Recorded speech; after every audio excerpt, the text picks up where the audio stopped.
नमस्कार दोस्तों, स्वागत है आप सभी का इस खास सेशन में जहां हम कवर करने वाले हैं महिला अधिकार के अधिनियम के टॉप 20 क्वेश्चन को दोस्तों, जो बार बार एग्जाम में पूछे जा रहे हैं। और हर सवाल आपके सफर को और मजबूत करेगा दोस्तों, और आपकी तैयारी को और धार देगा। तो बिना किसी देरी किए सीधे शुरू करते हैं दोस्तों पहला क्वेश्चन से, और समझते हैं एक एक क्वेश्चन को।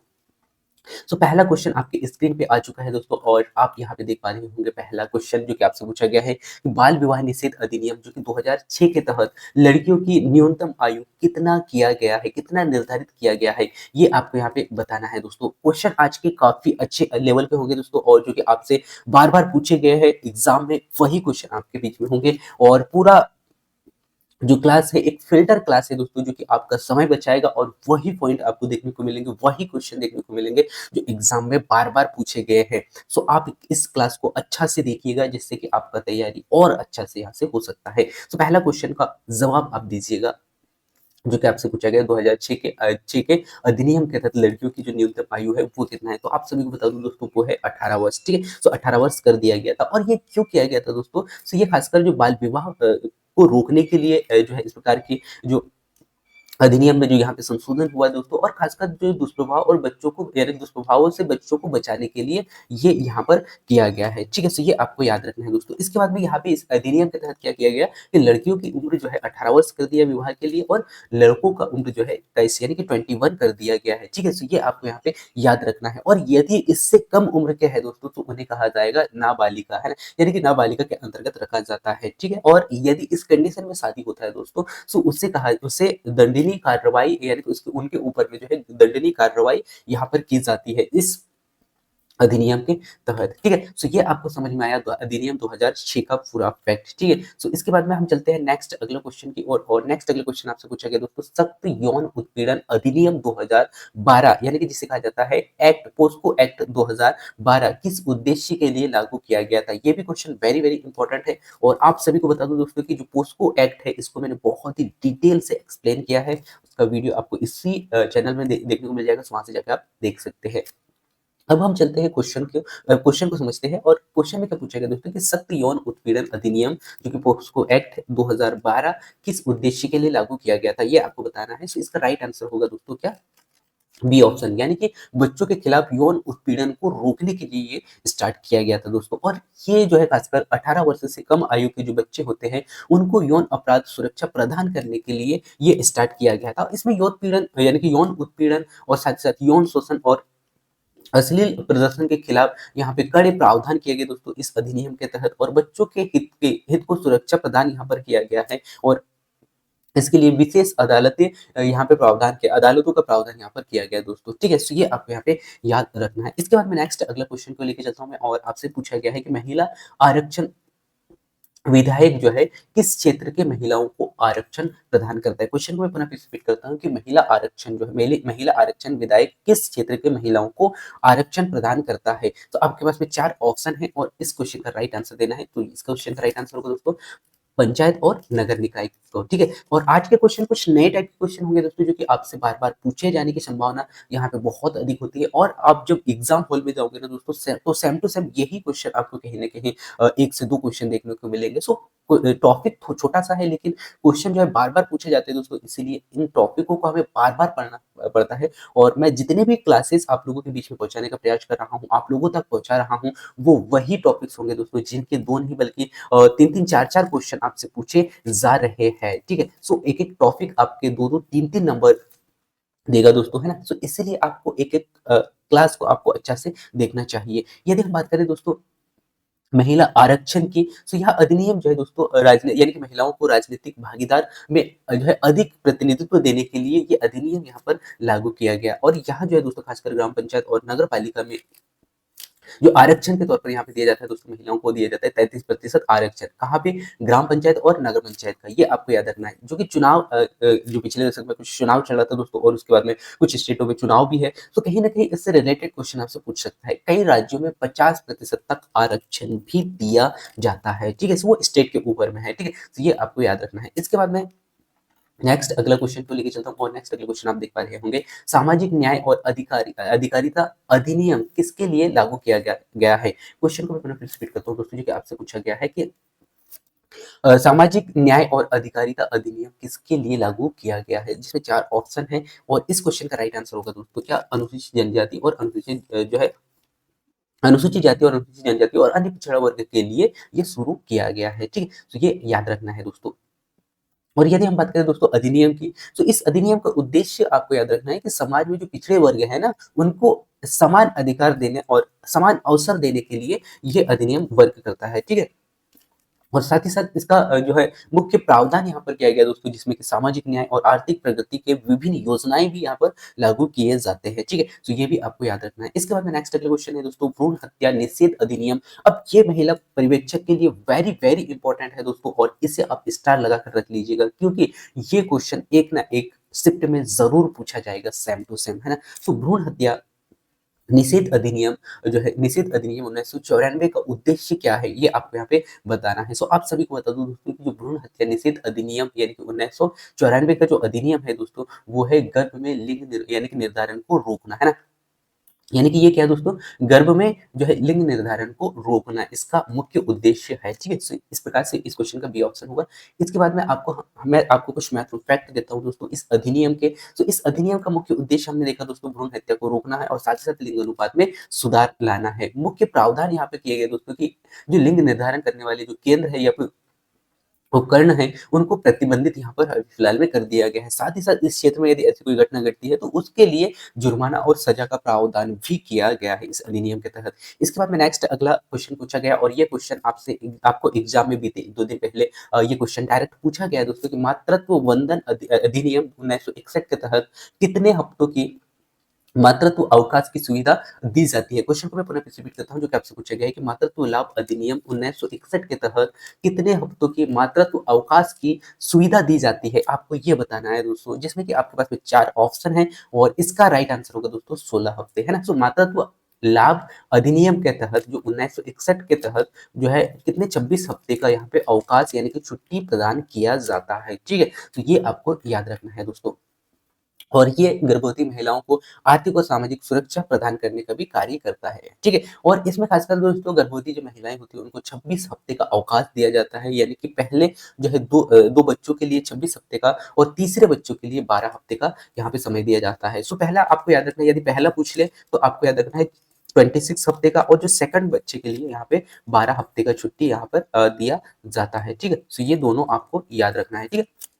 इसके बाद में नेक्स्ट अगला क्वेश्चन आपके स्क्रीन पर चुका दोस्तों, जो कि आपसे पूछा गया है। घरेलू हिंसा अधिनियम से लगातार बीते कुछ 2-3 दिनों से क्वेश्चन पूछा ही जा रहा है दोस्तों। सो आपको याद रखना है घरेलू हिंसा अधिनियम जो है 2005 में लाया गया था, और इसके तहत क्या संरक्षण किया गया है ये आपसे पूछा गया है दोस्तों। तो इसके तहत क्या किया गया है, तो गर्भ यानी कि इसमें महिलाओं को और बच्चों को संरक्षण यहाँ पर प्रदान किया गया है इस अधिनियम के तहत, यानी कि सी ऑप्शन इस क्वेश्चन का राइट आंसर होगा दोस्तों। इसके बाद में हम समझते हैं अधिनियम को, और ये अधिनियम जो दोस्तों घरेलू हिंसा और साथ ही साथ महिलाओं और बच्चों को सुरक्षा प्रदान करता है, घरेलू हिंसा से और महिलाओं को बच्चों को सुरक्षा प्रदान करता है, ठीक है? और इसके बाद में आपको समझना है दोस्तों, इसमें जो खासकर शारीरिक, मानसिक और यौन और आर्थिक शोषण को रोकना इसका मुख्य उद्देश्य है, और संरक्षण अधिकारी और साथ ही साथ विशेष अदालतों का प्रावधान इस अधिनियम के तहत किया गया है, ठीक है? So, ये भी आपको याद रखना है। इसके बाद में नेक्स्ट अगला क्वेश्चन आपके स्क्रीन पर आ चुका है दोस्तों, जो कि आपसे पूछा गया है कामकाजी महिला। अब ये भी क्वेश्चन वेरी वेरी इंपॉर्टेंट, कामकाजी महिला अधिनियम किस क्षेत्र में लागू किया जाता है?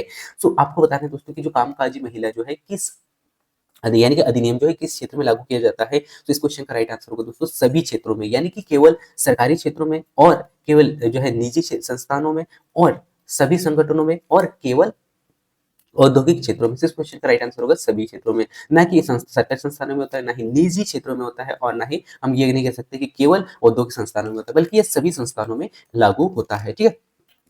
ये याद रखना दोस्तों। और इस यानी कि अधिनियम का उद्देश्य क्या है दोस्तों, कार्यस्थल पर महिलाओं के हितों की सुरक्षा करना इसका मुख्य उद्देश्य होता है, और इसका प्रावधान जो है दोस्तों महिलाओं को समान वेतन और साथ ही साथ काम के अनुकूल वातावरण और उत्पीड़न को प्रदान करना, ये इसका मुख्य उद्देश्य होता है, ठीक है? इसके बाद नेक्स्ट अगला क्वेश्चन आपके स्क्रीन पर आ चुका है दोस्तों, जो कि आपसे पूछा गया है कि बाल श्रम निषेध अधिनियम, ये भी क्वेश्चन आपसे पूछा जा चुका है दोस्तों। बाल श्रम निषेध अधिनियम 1986 के तहत बाल श्रम की आयु सीमा क्या निर्धारित की गई है, ये क्वेश्चन आपसे पूछा गया है, जिसका राइट आंसर आप सभी को पता होगा, जो कि 14 वर्ष निर्धारित किया गया है, ठीक है? तो ये आपको याद रखना है दोस्तों। और इस अधिनियम का जो उद्देश्य है दोस्तों, बाल श्रम को रोकना है और साथ ही साथ बच्चों की सुरक्षा करना है और शिक्षा को बढ़ावा देना है, ठीक है? और जिसमें कि 14 वर्ष से कम उम्र के बच्चों को बाल श्रम अधिनियम के तहत रखा जाता है और इनको जो है खतरनाक व्यवसाय और खतरनाक कारखानों में काम करने की अनुमति नहीं दी जाती है, ठीक है? और कारखाने और खदानों या फिर अन्य जगहों पर यदि बच्चे काम करते हैं इस कंडीशन में,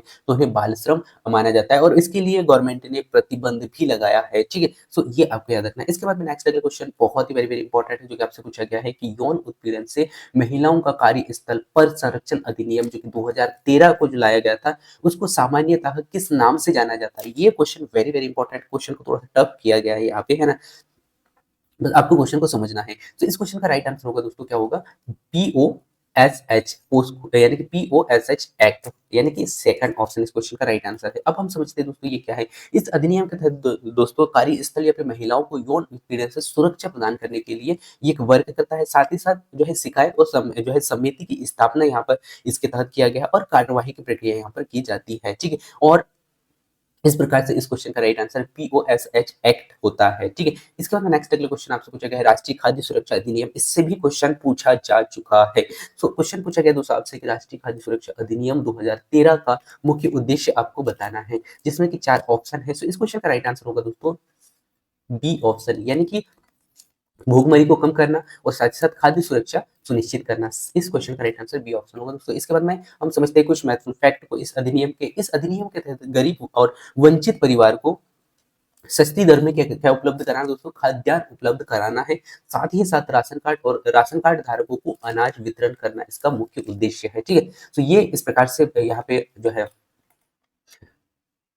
राष्ट्रीय अधिनियम 2013 का जो मुख्य उद्देश्य यहाँ पर होता है दोस्तों। इसके बाद में नेक्स्ट अगला है महिला सशक्तिकरण अधिनियम का मुख्य उद्देश्य आपको बताना है, जिसका राइट आंसर होगा दोस्तों सामाजिक, आर्थिक और राजनीतिक अधिकारों का संरक्षण, ठीक है? तो ये इस क्वेश्चन का राइट आंसर है। इसके बाद में नेक्स्ट अगला क्वेश्चन आपके स्क्रीन पे आ चुका है। पहले मैं कुछ महत्वपूर्ण फैक्ट बता देता हूँ दोस्तों इसके। सो जो अधिनियम है दोस्तों सशक्तिकरण अधिनियम, ये भी क्वेश्चन पूछा जा चुका है। सशक्ति अधिकरण अधिनियम की अगर हम बात करें दोस्तों, तो इसका जो मुख्य उद्देश्य होता है महिलाओं के अधिकारों को संरक्षित करना और उन्हें समाज में सशक्त करना है, ठीक है? और इसके द्वारा जो प्रावधान किए गए दोस्तों वो किया गया है शिक्षा, रोजगार और राजनीतिक क्षेत्र में महिलाओं की भागीदारी को यहाँ पे बढ़ावा दिया जाए, ठीक है? तो ये आपको याद रखना है। इसके बाद में जननी सुरक्षा योजना से भी क्वेश्चन आ चुका है दोस्तों। आपसे पूछा गया है कि जननी सुरक्षा योजना का मुख्य उद्देश्य क्या है?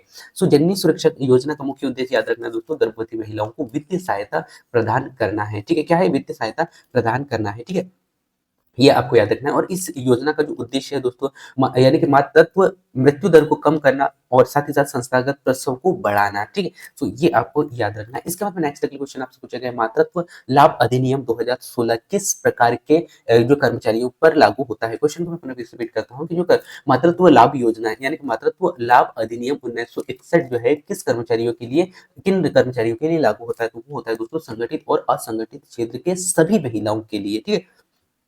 सो ये भी याद रखना है। और इसके दौरान क्या किया जाता है दोस्तों, मातृत्व के दौरान जो है महिलाओं को वित्तीय और साथ ही साथ स्वस्थ सुरक्षा यहाँ पर प्रदान किया जाता है, ठीक है? और इसके लिए जो है 26 हफ्तों के लिए जो है यहाँ पे अवकाश दिया जाता है, ठीक है? तो ये याद रखना है। इसके बाद में नेक्स्ट अगला क्वेश्चन अनुसूचित जाति अनुसूचित जनजाति अत्याचार निवारण अधिनियम जो कि 1989 में आया था दोस्तों। इसका मुख्य उद्देश्य आपसे पूछा गया है। तो इसका राइट आंसर होगा दोस्तों, आपको याद रखना है क्या होगा? यानी कि उत्पीड़न को सुरक्षित, यानी कि उत्पीड़न से सुरक्षा, ठीक है? यानी कि इस क्वेश्चन का राइट आंसर होगा दोस्तों बी ऑप्शन, ठीक है? तो इसे आपको अच्छा से याद रखना है। इसके बाद में नेक्स्ट अगला क्वेश्चन आपके स्क्रीन पर आ चुका है दोस्तों। और आज का क्लास में मैंने क्वेश्चनों का रफ्तार थोड़ा-सा स्पीड से बढ़ा दिया था, क्योंकि क्वेश्चन बस आपको बार-बार देखना है। यदि आप बार-बार क्वेश्चनों को देखोगे तो कहीं न कहीं क्वेश्चन को आप अच्छे से समझ पाओगे, अच्छे से क्वेश्चनों से कनेक्ट कर पाओगे, है ना? क्योंकि एक प्रकार से ये आपका रिवीजन क्लास है, ठीक है? और थ्योरी क्लास आप एक बार देख लीजिएगा तो इन क्वेश्चनों का आंसर आप बहुत ही अच्छा से और बहुत ही समझदारी के साथ में दोगे। इसके बाद में क्वेश्चन आप देख पा रहे हो दोस्तों कि राष्ट्रीय बाल अधिकार संरक्षण आयोग से आपसे क्वेश्चन पूछा गया है, यानी कि अधिनियम 2005 का मुख्य उद्देश्य आपसे पूछा गया है। तो इसका उद्देश्य है दोस्तों बच्चों के अधिकार का संरक्षण करना। क्या है? बच्चों के अधिकार का संरक्षण करना इसका मुख्य उद्देश्य है। और इसका मुख्य उद्देश्य आप देख लीजिएगा जो कि आपके पास में लिखा हुआ है, जो कि अधिकार की संरक्षण यानी कि रक्षा करना है और साथ ही साथ उनके यानी कि उनके कल्याणों की सुनिश्चित करना, कल्याणों को सुनिश्चित करना भी इसका मुख्य उद्देश्य होता है और बाल कल्याण से जुड़े मुद्दों पर सलाह देना जो है इसका मुख्य कार्य होता है दोस्तों, ठीक है? तो ये आपको याद रखना है। इसके बाद में अनुसूचित जाति और अनुसूचित जनजाति आरक्षण अधिनियम किस उद्देश्य के लिए बनाया गया है? तो आपको बताना है दोस्तों, अनुसूचित जाति और अनुसूचित जनजाति आरक्षण अधिनियम किस उद्देश्य को यानी किस उद्देश्य के लिए बनाया गया है? तो ये है दोस्तों, शिक्षा हो गया, सरकारी यानी कि शिक्षा हो गया, नौकरी हो गया और राजनीतिक भागीदारी में आरक्षण को देने के लिए इस अधिनियम की यहाँ पे शुरू की गई, यानी कि अधिनियम यहाँ पर लाया गया दोस्तों, ठीक है? तो ये आपको याद रखना है और अनुसूचित जाति, अनुसूचित जनजाति वर्ग के जो महिलाएं हैं उनको समाज में जो है समान अवसर देने के लिए ये शुरू किया गया था, ये आपको याद रखना है। इसके बाद में नेक्स्ट अगला क्वेश्चन आप देख पा रहे होंगे कि महिला हिंसा निवारण अधिनियम 2005 का मुख्य उद्देश्य आपको बताना है दोस्तों। तो इस क्वेश्चन का राइट आंसर होगा महिलाओं की सुरक्षा और हिंसा से बचाव करना, ठीक है? So, यानी कि बी ऑप्शन इस क्वेश्चन का राइट आंसर होगा दोस्तों। इसके बाद में नेक्स्ट अगला क्वेश्चन आपसे पूछा गया है कि असंगठित कामगार सामाजिक सुरक्षा अधिनियम 2008 का मुख्य उद्देश्य क्या है? क्वेश्चन को मैं पुनः रिपीट करता हूं दोस्तों। असंगठित कामगार सामाजिक सुरक्षा अधिनियम 2008 का मुख्य उद्देश्य आपको बताना है, जिसका राइट आंसर आप यहाँ पे दे पा रहे होंगे दोस्तों, जिसका राइट आंसर होगा असंगठित क्षेत्र में कामगारों को सामाजिक सुरक्षा प्रदान करना, ठीक है? यानी कि इस क्वेश्चन का राइट आंसर बी ऑप्शन होगा। सो इस प्रकार से हमने यहाँ पे 20 क्वेश्चन कंप्लीट यहाँ पे करने वाले हैं दोस्तों। सो लास्ट क्वेश्चन देख रहे हैं कि राष्ट्रीय महिला नीति जो है राष्ट्रीय महिला नीति 2001 का मुख्य उद्देश्य आपको बताना है दोस्तों कि मुख्य उद्देश्य क्या है, ठीक है? सो इस क्वेश्चन का राइट आंसर भी आप दे पा रहे होंगे, जिसका राइट आंसर होगा दोस्तों महिलाओं को आर्थिक और सामाजिक रूप से सशक्त बनाना, है ना? तो इस प्रकार से इस क्वेश्चन का राइट आंसर भी बी ऑप्शन होगा। इसके बाद में हम समझते हैं कुछ महत्वपूर्ण पॉइंट को दोस्तों। सो यह जो अधिनियम है दोस्तों महिलाओं को समाज और समान अवसर देने का यानी कि महिलाओं को समाज में समान अवसर देने का अधिकार देता है, साथ ही साथ शिक्षा, स्वास्थ्य और रोजगार में जो है महिलाओं की भागीदारी को बढ़ाने का इसका मुख्य उद्देश्य है और इस प्रकार के प्रावधान जो है इस अधिनियम के तहत किया गया है महिलाओं के लिए, ठीक है? तो इस प्रकार से हमने यहाँ पे 20 क्वेश्चन कंप्लीट किया दोस्तों और मैं उम्मीद करता हूँ कि आपने हर एक क्वेश्चन का जवाब बहुत ही अच्छा से दिया होगा और इसका मैं कंप्लीट क्लास और एक थ्योरी वाला क्लास मैं आप लोगों के लिए अपलोड कर दूंगा दोस्तों, जो कि आपके 2 से 3 नंबर पक्का करने वाला है और इस प्रकार से क्लासेस यदि आप लगातार देखते जाते हैं दोस्तों, तो कहीं न कहीं आप जो है क्वेश्चनों को अच्छा से समझ पाओगे और आज का क्लास आपको कैसा लगा ये आप ज़रूर बताइएगा। सो मिलते हैं नेक्स्ट अगली क्लास में, तब तक जय हिंद।